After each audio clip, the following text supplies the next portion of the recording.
The great thing about dexterity games like this one is a toddler can be legitimately better than you at it.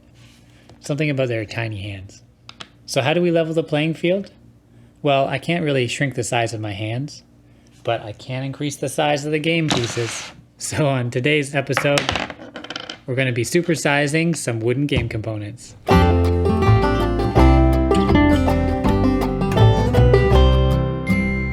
Hi, I'm David, and today we're making another unnecessary but fun project using simple tools and household items. And man, I'm really excited for this one today. It takes a little bit of patience, but all the steps are very manageable, and the result is a very cool, rigid jumbo game piece. Now, I don't expect you to make a full set like these ones, but making just one piece can be a very nice decoration for your game room.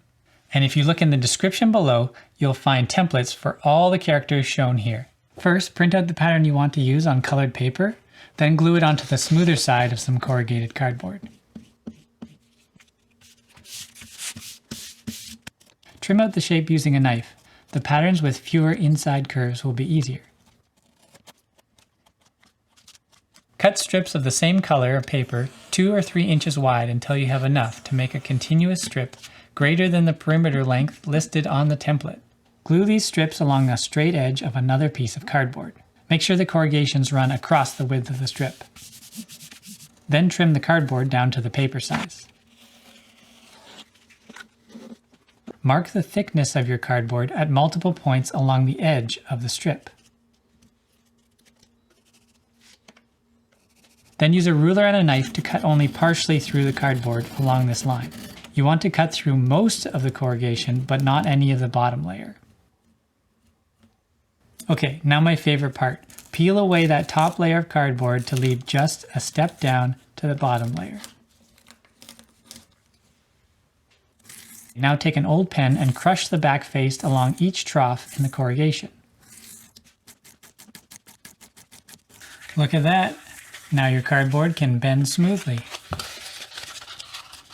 Align the front and back pieces and mark a common starting point on both edges in pencil. There will be a seam here, so pick a hidden spot. Moving in 1 to 2 inch sections at a time, use hot glue to attach the edge strip to the front and back pieces. You want to get glue on the ends of the corrugation as well as the flat layer of the edge strip. Any excess can be wiped off after it cools slightly. Okay, so this may seem tedious, but it is so satisfying as it comes together into a three-dimensional strong structure.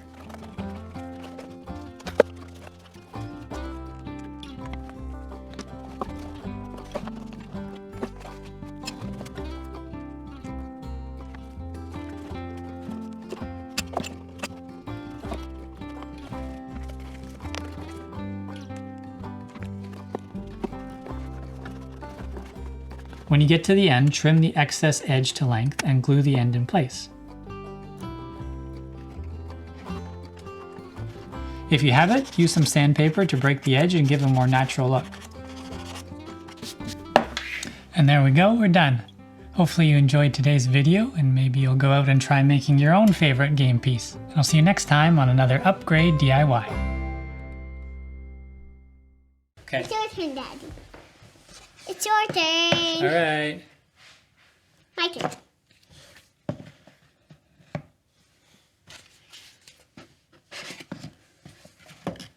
That's my turn. Ooh, tricky one.